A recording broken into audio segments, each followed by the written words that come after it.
Once Upon a Dream, The Bluebird of Happiness. The concert was a rousing success. Aurora sang beautiful songs that made people sigh with wonder, sad songs that made people weep for things that were never real, and almost bawdy, funny songs to bring back from the brink. When she sang The Raven of the Evercliffs, she looked at Leona.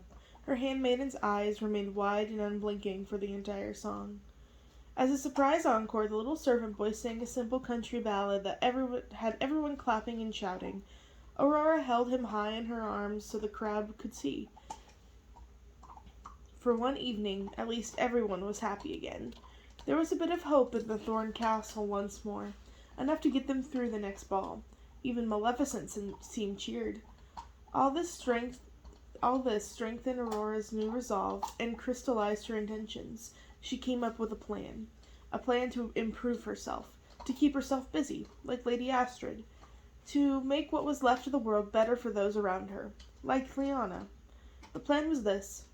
Each month she would work on one quality she felt she was lacking in until she was a better person. First was gratitude, next was patience, after that was pure thoughts. She made lots of wonderful little lists chock full of ideas for exercising each deficient part of her physique. It was much easier than math. One of her first to-dos for gratitude was to give a thank you speech at the Gold Ball as a surprise for her aunt. "And we thank you, gracious Queen." Aurora held the carefully penned speech in her right hand and moved her left hand across her body, indicating an imaginary crowd. It didn't feel right.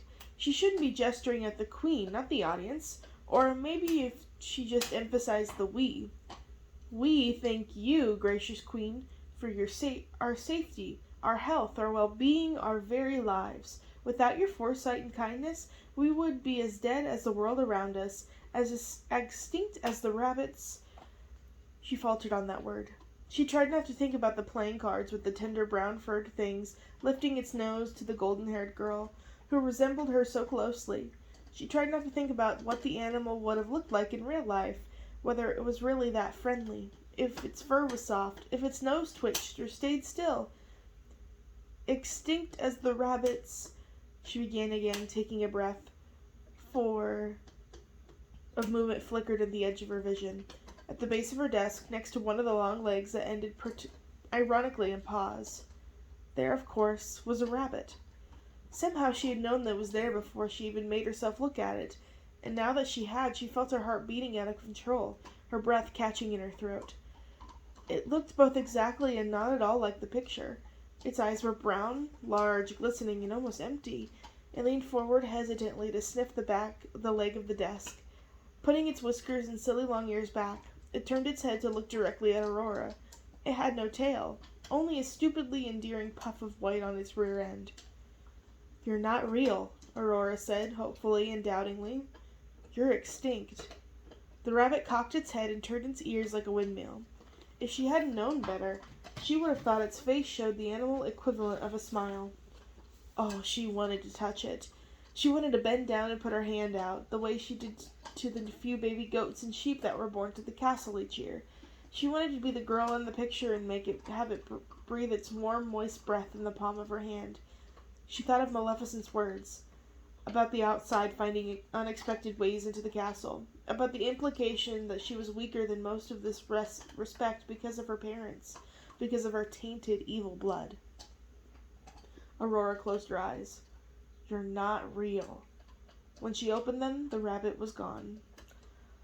What she felt then had nothing to do with relief or thankfulness. It was as if all of her little stores of energy, of hope, of happiness, were now suddenly being forcibly drained from her and onto the floor.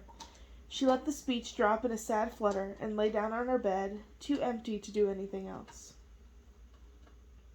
Liana was starting to worry about Aurora. She even tried to arrange a tryst between the princess and Kael. Difficult, because he couldn't read the notes she sent. Aurora just didn't care that much. The stable boy would always be there. He would be there next month, if she cared by then, and so would the ball, and so would the musicians and the food, and then there would be another month. "Besides, stable boys are no fit match for a royal princess," she said aloud, imitating Maleficent's words in dramatic speech. She sat alone at her desk. playing with her tiny pile of illicit treasures, and through 3 cards she had managed to keep the blue feather instead of working on math on her lists. They're all dirty and work with animals and live outside, and she stopped, and it wasn't no wonder, as she occasionally did. Who would be a fit match, since all the princes in the world were dead? No, it was a murky, intriguing thought, involving stable boys and animals. She picked up the feather, regarding it. Lady Astrid was right. She couldn't talk to anyone but inside the castle. The old lady had said it very specifically and carefully. The stable boy was not inside the castle. He lived in the stable and the bailey, and he knew something about animals. Birds, maybe. This was an interesting idea. An idea that actually involved doing something, an action of some sort, which was where things usually fell apart for Aurora. Actions were tiring. She mostly found it better to lie in her bed and think about actions. Just the thought of getting up these days seemed exhausting and unreasonable. Sometimes she had to surprise her body into doing something. So without thinking, she leapt up the bed and fastened her chenille to her girdle. She hurried to find Liana before she could find some reason to change her own mind. The handmaiden was sitting in front of the woodless magical fire, just staring into it, warming her hands, which would have been odd if Aurora didn't know that she came from a hot country. I think I'd like to have a word with the stable boy after all," Aurora said. It wasn't a lie. But she still felt guilty when the unusually impassive Liana leapt up immediately, joy and mischief in her big eyes. "We will go out through the summer kitchen," she said, clasping the princess's hands in her own. "Come. When we get down to the outer courtyard, I will run ahead and prepare the way. We will say you're just visiting the animals, as you love to do this." The 2 girls hurried through the passageways, hand in hand, when a solid-looking matron of the lesser nobility rounded a corner. The girls immediately slowed down to a more decorous pace, nodding sternly at the woman. As soon as she was out of sight, they raced again. "Wait here. I'll wait for you from the dairy window when it's safe," Liana said, as the door before the courtyard. She started to open it, then stopped and turned suddenly, seized with conscience. "Whatever you do, do not do anything that would shame yourself. He is just a stable boy." Aurora smiled. "I plan on just talking. Thank you for your concern, though." She squeezed Liana's arm. "You are such a good friend." The girl cocked her head at Aurora with an unreadable expression. The princess could not help being reminded of the imaginary rabbit she had seen.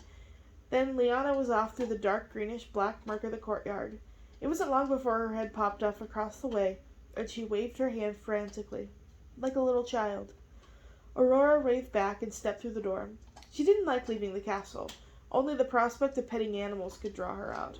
Despite her longing for sun and sky and freedom, she felt safer under the mountains of cool gray rock. Inside, you could almost forget there was an outside, that anything had happened to the outside. In the courtyards and bailey, there was no possibility of forgetting. Giant green and black vines came, some as wide as a man was tall, arched up overhead from beyond the castle walls. They twined and joined and wove themselves into strangely nauseating patterns. Humongous thorns, some the size of swords, clasped and gouged the head vines together. The plant's skin puckered where they pierced, almost like it was painful. A few thin, unhealthy-looking leaves decorated the undersides of the largest branches as if they were merely the afterthought of a monstrous plant. The whole bailey and all the courtyards were bathed in a perpetual twilight. On the good days, it was shot through by narrow beams of sun. But even these seemed sickly the time they reached to the ground. The peasants had managed to arrange long, thin, unhappy-looking gardens that traced along the route of the feeble light that made its way through. Aurora hurried as daintily as she could, trying not to close her eyes. She wrapped her shawl tightly around her. One peasant had been killed by a falling thorn. As soon as she was under the overhang of the stable, at one time necessary when clean rain fell freely from the sky, she breathed deeply. Royal princesses were not supposed to show fear, but only when she was under the cover of real shadow from solid dead wood and stone walls, and enveloped with moisture from cool, dark interiors and the breath of animals within, did she feel safe. Once recovered, she turned to the the nag follow, who was old when the world was destroyed. Even the stoniest-hearted peasant wouldn't think of putting her down. Aurora kissed the horse's warm nose and stroked the muzzle below her blind eye. Then, slowly, as if something she was attending to, she went into the stable herself. It smelled strongly of strange magic hay, of horse and cow dung, of leather oil and oils and human who didn't bathe as often as royal princesses. She didn't mind. "Your Highness!" Kyle came forward out of the gloom, no longer wearing his borrowed finery. In a loose tunic and carefully bound up ancient leggings, he still cut just as handsome a figure. In his own territory, he certainly had more swagger and braggadocio. "Kyle," Aurora said, tipping her chin gently, "if this was an actual, illegal, unsanctioned tryst, what would come next? Would it end with him trying to kiss her? Would she pull him into a clean pile of hay, as she had heard some of the serving girls whisper about?" "How may I be of service?" he asked, a twinkle in his eye. "It's not the best weather for a ride around the kingdom today, I'm afraid, what with the monsters and demons and everything being dead and all. Yes, I'm aware of the present circumstances of the world we live in. I come to ask you a question. What is this?" She took the feather out of her silver pouch on her chatelaine and held it up.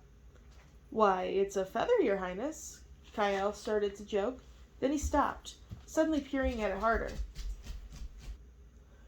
He took it with her without asking.